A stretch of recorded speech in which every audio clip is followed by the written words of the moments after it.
This is a thing that we call Freedom Friday. And every Friday, I try to give out a little memory, a verse or two, a chapter in the Bible that kind of helps you meditate on something all weekend long, something kind of help you through it.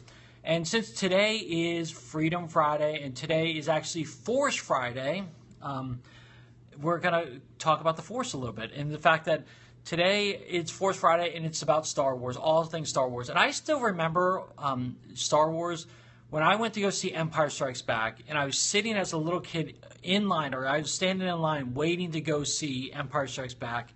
I can't tell you much about that movie experience except for my parents dropped my brothers and I off. That's how the world has changed since then. My parents dropped us off as little kids. I mean, I was under 8 years old, and my parents just dropped us off and said, go watch the movie. So it was kind of fun. Anyways, my favorite lightsaber battle. I love talking Star Wars, and I love talking lightsaber battles. It has to be in Empire Strikes Back when Luke fought Darth Vader. I mean, that was by far the best one for me. However, I know the Phantom Menace does not get a lot of love for whatever reason, actually because of Jar Jar Binks. I know the Phantom Menace doesn't get a lot of love, but I love that lightsaber battle. That lightsaber battle at the very end was awesome. And so it is a close second to me between Luke and Darth Vader in Empire Strikes Back. But anyways. Hey, so as we're talking about Force Friday and Freedom Friday, it kind of reminds me of the fact that all in Star Wars, they're talking about getting the Force, and that there's this magical thing out there is the Force. May the Force be with you, and so forth. They're always talking about it, and it helps them, and it can be good and it can be bad. But we never know exactly what the Force is. We just know that it's just this power that helps people out. And so it made me think of, in real life, what we go through. What is the Force that we turn to? And a lot of people turn to God.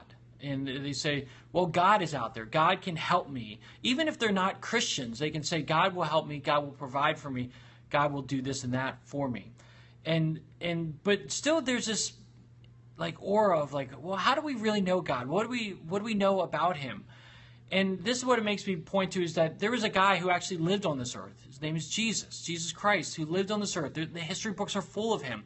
It's not just found in the Bible here. It's found in all throughout history that Jesus was an actual guy who lived on this earth. And if we want to know if we want to know God, we need to know Jesus, because in John 14:6 it says this. This is Jesus talking. He said, "I am the way and the truth and the life. No one comes to the Father except through me." Let me say that again. Jesus says this in John 14:6. "I am the way and the truth and the life. No one comes to the Father except through me." Hey, there are times in our lives when we're going to encounter tough situations and we don't know what to do, okay? And we're going to go and say, we need something to help us. What is that? Well, what about trying Jesus? He's saying, I am the way, the truth, and the life. No one comes to God except through me. If we want help in our lives, and we want to go to this guy named God, we can go through Jesus. And the way to get to know Jesus is to read the Bible. Okay, the Holy Bible is a perfect opportunity for us to get to know Jesus. So I don't know where you're at in life right now or what you're looking for, but if you're out there and you're searching for something, you're searching for this force to help you, hey, why don't you try this weekend to start reading through the Bible? If you go to newlifeforme.com/word, okay, newlifeforme.com/word, we have a cool plan that it was a 90-day read through the New Testament plan that we did this past summer, but you can do it any time of the year to do it. The reality is, if you want to get to know Jesus, if you need help, we need to get to know Jesus. We need to get to know God, and the best way to do that is through reading the Bible. So take some time this weekend and spend some time reading the Bible. Spend some Force Friday and read the Bible and get to know Jesus and see how he can help you become a better person and help you in any situation that you're in. All right, everyone, thanks for joining me today.